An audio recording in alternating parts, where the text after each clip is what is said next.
Presidential spokesperson Yusek Claire Castro sinabi na patuloy ang investigasyon sa korupsyon kaugnay ng flood control project sa bansa. Ayon kay Castro, wala pang isang taon mula nang umpisahan ang investigasyon ay marami ng kasong naisampa at patuloy pa rin ang pag-iimbestiga dito.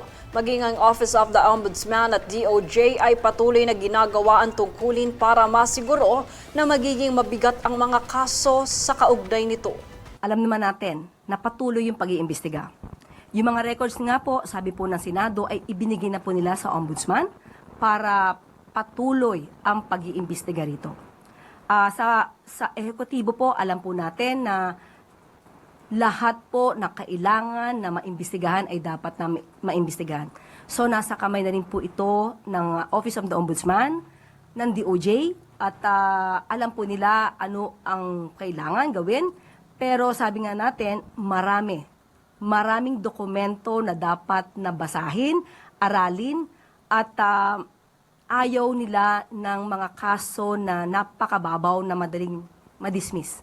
So, hintayin po natin lahat ng pag-iimbestiga na ito. Sabi nga natin, uulitin ko po, sa loob lamang po ng wala pa isang taon. Dahil nagkaroon talaga ng maigtingang pag-iimbestiga, sabihin natin mga September last year.